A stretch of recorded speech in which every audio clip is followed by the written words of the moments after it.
Yan, tatawagin kita sa witness stand. Sabihin ko, you're the person who arrested me. May I know the reason why? Have you read the documents? Or at least, have you read the case at that time when you made the arrest? So that you would be guided to what you should know. Ito ang wow trending. Ni-lecture ni former President Rodrigo Roa Duterte ang Interpol na humuli sa kanya. Naku po, former President Rodrigo Roa Duterte dinala na sa Villamor Air Base nila ni PNP Chief Marbil at General Torre. Pagkadating nga ni Tatay Digong sa NAIA galing sa Hong Kong ay agad itong kinuha ng mga pulis. Ayon pa nga sa pahayag ni Senador Bongo na pumunta sa NAIA para sunduin si former President Rodrigo Roa Duterte na kasama ang doktor ni Tatay Digong ay hindi daw sila pinapasok. At ang masakla pa, wala daw maipakitang warrant of arrest ang mga pulis, basta na lang daw itong dinala. Sa interview nga ng SMNI kay Tatay Digong kagabi, sinabi niya na even if you kill me now, totoo talaga, truly, is that not scare me a bit? Hindi naman ako magpapasalamat pero ikaliligaya ko na magpahinga na. At sa post nga ng PCO o Presidential Communications Office, ito ang kanilang sinabi na kaninang madaling araw natanggap ng Interpol Manila ang official na copy ng warrant of arrest mula International Criminal Court o ICC. At alas 9 na ng umaga ngayong araw, March 11, 2025, ang dating ng Pangulong Duterte at ang kanyang grupo ay dumating sa Maynila mula Hong Kong sakay ng Cathay Pacific CX-907. Sa kanyang pagdating, inihain ng Prosecutors General ang ICC notification para sa isang arrest warrant sa dating Pangulo sa krimen laban sa sangkatauhan. Naku po, dahil nga sa ginawa na ito ng mga pulis, nang gigil ang mga netizen sa kanilang komento at ito ang kanilang banat, palagay ko, ililipad nila yan si former President Rodrigo Roa Duterte pag nasa ibang bansa na yan. Wala na tayong magagawa kaya dapat nang bantayan natin. Kaya nga, wala nang tiwala ang mga tao sa gobyerno dahil sa paglabag nila sa karapatan ng mga tao at puro na lang pagdanakaw sa kaban ng bayan. Desperate move to cover up GAA, PhilHealth, corruption, laban lang Tatay Diggs. Ganito na lang tayo, puro salita sa social media, why not take it to the street? Hindi tatay ang kawawa kasi anytime pwede na siyang mamahinga. Alam nyo sino ang kawawa? Tayo, ang mga anak natin na namumulat sa kagaguhan ng gobyerno. Philippine was put into map and recognized as the great nation during Tatay's time and enjoy that nakaka-proud maging Pilipino, but as of what it is. Nakakalungkot ang pangyayari. Kung sino pa yung may malasakit sa bansa, siya pa yung pinagtulong-tulungan. Maiiyak ka na lang habang napapanood siya na ginaganyan samantalang dami niyang nagawa. It breaks my heart, former President Rodrigo Roa Duterte, what this demon doing to you right now? Naunsa namaning Pilipinas, oy? Nakakagalit, bakit kung sino pa yung tunay na may malasakit, siya pa ang ginigipit? Hindi na dapat magtagal sa posisyon itong bangag na presidente. Nakakaawa naman po si Tatay Digong. Grabe, umiyak talaga ako. Sobra akong nasaktan para kay Tatay Digong. Tuwang-tuwa ngayon ang mga alipores ni bangag, pero tignan natin kung may mananalo kahit isa sa mga iniendorso niya. Ingat mga kababayan, pwedeng gawin nila ito para lumabas ang mga tao at magkagulo. Isa itong patibong to declare martial law. For detention and the basis for detention. So, what is the law and what is the crime that I committed? Show to me now the legal basis for my being here. As apparently I was brought here not of my own volition. If somebody else says, kung hindi ibang tao, ikaw siguro, because this is your structure. So you have to answer now for the deprivation of liberty. General naman kayo. Alam naman na hindi man lang siya na-serve kung anong kaso kung pinag-charge sa kanya ngayon. Hindi niya alam. No? Kahit na PI man lang. Alam mo, Para they will ang be able charge sa kanya, nasa dyaryo lang. No? And then, hindi pa kayo na, ano na, ganito ginagawa natin. Sumusunod tayo sa isang entity na hindi na tayo membro. Nag-withdraw na tayo. And yet, sir, you are the Prosecutor General. Yes. You know how to exercise due process. Before you can even file charges, you have to file a complaint. We have to file a counter affidavit. Without doing those procedure process, here we are being issued a warrant of arrest, questionable warrant of arrest. Ano naman to, sir? Sir, There's naman doon blooper, puro pagdating sa trial gan, tatawagin kita sa witness stand. Sabihin ko, you're the person who arrested me. May I know the reason why? Have you read the documents? Or at least, have you read the case at that time when you made the arrest? So that you would be guided to what you should know. Yan lang yan. Magkaibigan tayo, galing ako gobyerno. Even if you kill me now, totoo talaga, truly, it does not scare me a bit. Hindi naman ako magpasalamat, pero kaligaya ko na lang magpahinga na. Am I worth the toil of the police? At ako, presidente, noon may gagawin akong kalukuhan. If they want to arrest me, I will go to them.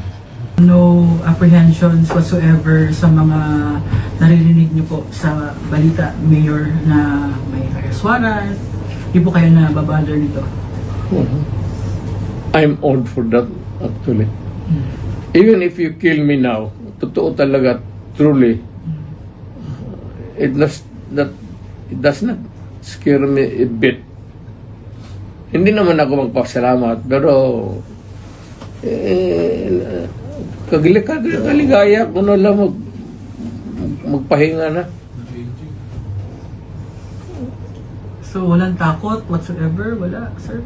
About fear of dying? Yeah. Course na. Yung susundan ka ng mga ICC. ICC? May 100,000 na daw po na mga police na ka-deploy sa Davao, sir. Kakahiya naman niya. Pakisabi naman sa kanila na dagdagan nila ng a few more mag-recruit sila sa probinsya. Come to think of it, bakit gawin nila sa bayan ko at sa akin mismo? Am I worth the toil of the police? At ako, presidente, noon may gagawin akong kalukuhan. If they want to arrest me, I will go to them. Hindi na ako kailangan ng presidente ako, naging prosecutor ako. Ano ba nakain nila?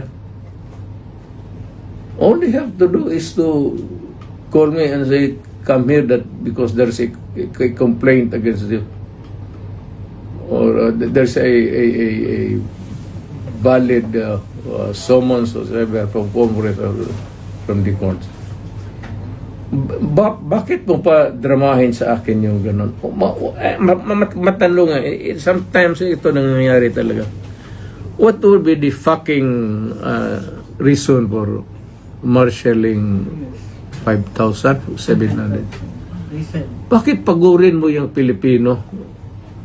Na isa lang man ang kailangan ko na baski isang patrolman dyan sa airport magabang. Hindi ako kayo maglaro ng patago-tago diyan. Naging presidente ako. So sinong taguan ko? Police? Army? Sino? YCC. ICC? Tagal ko na naghintay niyan. Vice Mayor pa ako, ICC. Ngayon, CCI na yan. Pabaliktad. Hindi ko kayo hinahamon, pero you have been doing it, fucking on it for long a time. Can you just please try once more? This time with yung action and candor. So makita tayo. Crimes against humanity man kaya. Pati yung hindi ninyo nasali na pinatay ni Hitler, idagdag mo na sa akin. Yung nakalimutan ninyo na listahan ko. Or the unsolved massacres around the world. Charge it on me because isang impierno lang ito. Walang ano man to. Usap ko yung pamilya niya. Usap ko yung si Ma'am Hanilet, nakausap ko si former Secretary Medialdea. Nandun daw sila sa loob ng kampo sa Villamor. So inaantay namin makapasok po ngayon. Sir, ano lang sabi sa inyo? Pagkababa ng eroplano, kinuha na siya ng Interpol, ganon? Hindi ko alam kung sinong kumuha sa kanya, pero may mga pulis. At hindi ko kami pinapasok, pinagbawalan po. Ako, ang mga doktor niya. Doktor po ang kasama ko. Oo. Sir, may sabi kasi na yung arrest warrant daw po is from Interpol. Hindi ko pa po makukonfirma yan. Pero saan daw po ididiretso si PRRD, sir? Yan po ang hindi pa namin masasagot sa ngayon. Magbabalita po kami sa inyo upon makita natin. Kuya, Sir, kumusta daw na- po si Tayo, para komportable sila. Ayun, para sa lahat. Sir, kumusta daw po si PRRD? Hindi ko pa po masabi kung nasa maayos siyang kalagayan dahil kagabi po masakit daw po ang kanyang likod. Kaya siguraduhin muna natin na sa maayos siyang kalagayan. Dito po yung mga doktor niya, saka yung medical team. Sir, after po na mahawakan ng PNP si PRRD, paano po ba? Isasayalin po ba siya sa medical check-up muna bago po kunin ang tuluyan ng PNP? Karapatan po ng Pilipino na magpa-check up muna siya. Tingnan kung nasa maayos siyang kalagayan. Hindi nga kami pinapapasok eh. Pero sir, ano po yung sabi ng pamilya niya? Chinek up po na ba siya bago siya kunin? Hindi ko pa po masasabi. Babalitaan ko lang po kayo mamaya. Sir, kasama Pagdasal nyo, manghinahon po tayo. Pagdasal natin si former President Duterte. Sir, kasama po Nasa ba maayos ang kanyang kalagayan. Sir, kasama po ba ni FPRD si Vice President Sara Duterte? Sa pagkaalam ko, hindi po yata. Sir, sino lang yung kasama niya ngayon na immediate na maalalay sa kanya? Anak niya, apo niya, at yung kanyang nurse, at saka si former Secretary Anak Medialdea. Apo, sino pong anak, sir? Si Kitty po. Ayun. Okay na kayo guys? Okay na. Salamat Sir, po. salamat po. Salamat po. Ay, sir, last na lang, sir. Against his will po yung pagka-aresto kaya PRD? Hindi ko pa po masasagot sa ngayon, but sumusunod naman po sa batas. He is a lawyer, abogado po si dating Pangulong Duterte. Sumusunod po yan sa batas. Sir, available daw po. Anong gagawin yung hakbang kung didiretso na siya, kunin na siya ng Interpol? Pwede ba yon? Legal muna, legal. Sir, available daw po yung inciting to sedition. Magbe-bail po ba? Hindi ko po alam anong kasong sinampa sa kanya. Okay na. Ayun. Salamat po. Thank you, sir. Salamat Thank you. po. Pagdasal niyo po, manghinahon kayo. Pagdasal niyo po si dating Pangulong Duterte. Mahal natin si Tatay Digong. Mahal na mahal po natin siya. Importante yung kanyang kalusugan. Sir, ano po? Ginawa niya ang lahat para sa bayan. Sir, Minahal niya tayong lahat. Pagdasal natin siya. Bilang ganti, pagdasal po natin siya. sir, ano pong implication nito sa mga Pilipino? Manghinahon lang po kayo. Sir, papasok ba kayo sa loob? Inaantay ko po, papasukin ako. Sir, sabi kanina ni Yusek Lorin, wala naman daw na i-serve na arrest warrant. Wala po ako nakikita. Hindi nyo pa nakikita na na-serve Hindi nga kami nakapasok po. Hindi po kami pinapasok. Pero sir, ongoing yung negotiation kung po pwede kayong makalapit sa Pangulo. Tapos sir, sir kasama sa negotiation ninyo kung sa ospital siya diretso. Check up muna. Check up muna. dapat. Ngayon sir, ngayon. Sa Cardinal. Okay sir. Check up muna sa Cardinal.